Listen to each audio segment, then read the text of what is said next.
Assalamualaikum warahmatullahi wabarakatuh. Kami dari kelompok 4 akan mempresentasikan hasil presentasi kelompok kami dengan tema regression, mata kuliah machine learning, dosen pengampu Pak Yoze. Adapun nama kelompok 4 yaitu yang pertama saya sendiri Muhammad Siddiq Nurrahman, NIM 200401083. Yang kedua Bagus Pertama, NIM 200401030. Yang ketiga Ogi Firnanda 200401038. Delpi Deja Putri NIM 200401153. Indah Wardani 200401115. Pembahasan yang pertama yaitu regresi, yang kedua teknis algoritma regresi linear, yang tiga studi kasus, yang keempat perbandingan algoritma. Oke, selanjutnya pembahasan pertama yaitu pengertian regression. Regresi adalah cabang dari machine learning yang berfokus pada pengembangan model yang dapat mempelajari pola dan hubungan dalam data untuk kemudian menghasilkan prediksi yang akurat. Selanjutnya akan dijelaskan oleh Bang Ogi.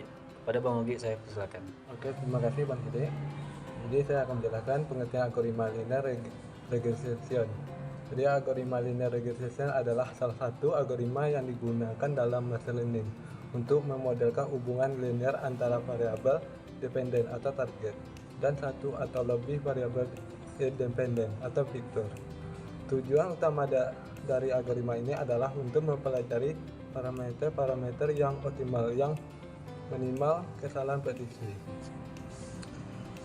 Jadi dalam linear regression diasumsikan bahwa hubungan antara variabel independen dan dependen dapat diwakili oleh persamaan garis lurus atau hubungan linear. Model linear regression mencoba menemukan garis lurus terbaik yang menggambarkan hubungan tersebut. Oke, selanjutnya akan dibacakan oleh teman saya Bagus Pratama. Yang ketiga, grafik simulasi data algoritma linear regression. Sebelum kita bicara lebih jauh tentang linear regression dan machine learning, mari kita pahami terlebih dahulu apa itu regresi. Regresi merupakan salah satu metode dalam ilmu statistik yang sering digunakan dalam pengkajian ilmu ekonomi, keuangan, bisnis, dan disiplin ilmu lainnya. Tujuan dari regresi yaitu untuk menentukan seberapa kuat hubungan antara dependent variable Y variable dan independent variable X. Terdapat dua cabang utama dari metode regression, yaitu simple linear regression dan multiple linear regression. Pada simple linear regression, hanya terdapat satu X variable yang digunakan untuk memprediksi satu Y variable. Contohnya, memprediksi hasil penjualan es krim berdasarkan tinggi rendahnya temperatur suhu dan udara. Sedangkan pada multiple linear regression dibutuhkan lebih dari satu X variable yang digunakan untuk mengkaji atau memprediksi sesuatu. Contohnya, memprediksi harga rumah berdasarkan beberapa fitur tertentu, misalnya berdasarkan luas, lokasi, arsitektur, dan fasilitas penunjang lainnya. Dalam ilmu statistik, kita dapat menggunakan rumus di bawah ini untuk menghitung model regresi berdasarkan tipenya. Simple linear regression sama dengan Y sama dengan A plus BX sama dengan error. Kedua, multiple linear regression, Y sama dengan A plus B1 kali X1 plus B2 X2 plus B3 X3.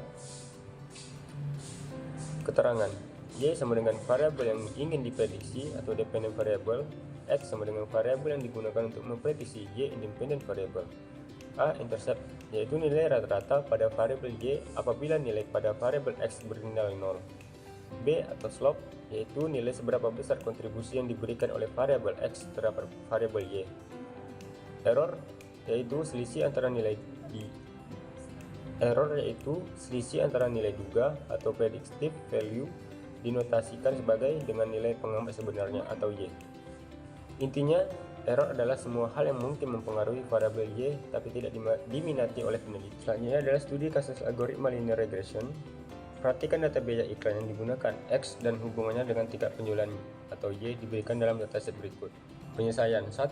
Mengestimasi least square atau kuadrat terkecil dari koefisien regresi seperti di bawah ini. Yang kedua, hasil estimasi persamaan regresi adalah Y sama dengan 828 tambah 10.8X. Ini berarti bahwa jika biaya iklan meningkat sebesar $1, maka kita akan mendapati tingkatan penjualan naik $10,8. Oke, Untuk slide selanjutnya akan dibacakan oleh Delphi Deja Putri. Perbandingan hasil riset linear regression dan decision trees. 1. Algoritma linear regression cocok untuk data dengan hubungan linear yang relatif sederhana. Namun, jika hubungan antara variabel dependen dan independen bersifat non-linear atau kompleks, linear regression mungkin tidak dapat menghasilkan prediksi yang akurat. Decision trees dapat menangani hubungan non-linear dan kompleks antara variabel. Mereka dapat memodelkan hubungan non-linear dengan menggunakan pemisahan yang adaptif. Berdasarkan aturan yang didefinisikan, decision trees cenderung lebih baik dalam menangani interaksi variabel dan pola yang kompleks. Selanjutnya, linear regression dan random forest. Linear regression memiliki interpretasi yang lebih mudah dan sederhana. Koefisien regresi memberikan informasi tentang pengaruh masing-masing variabel independen terhadap variabel dependen. Jika tujuannya adalah untuk memahami hubungan kualitas antara variabel, linear regression bisa lebih berguna. Selanjutnya, random forest menggabungkan prediksi dari banyak pohon keputusan atau decision trees untuk menghasilkan prediksi akhir. Random forest lebih fleksibel dan dapat menangani hubungan non-linear, interaksi variabel, serta variabel kategorikal. Mereka cenderung memberikan prediksi yang lebih akurat dalam kasus-kasus yang kompleks. Selanjutnya akan dibacakan oleh Indah Wardani. Baiklah, saya akan melanjutkan perbandingan hasil riset linear regression dan support vector regression atau SVR. Linear regression atau linear regression memiliki keunggulan dalam kecepatan pelatihan dan interpretasi yang mudah. Jika hubungan antara variabel independen dan dependen linear, linear regression dapat memberikan hasil yang baik. Support vector regression atau SVR.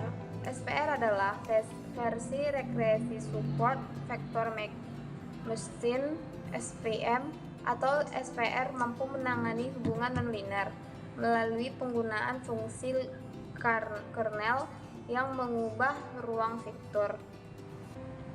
Mereka memiliki kemampuan yang lebih baik untuk menangani data yang kompleks dan terdapat outlier. Sekian presentasi dari kelompok kami. Jika ada yang salah, mohon maaf.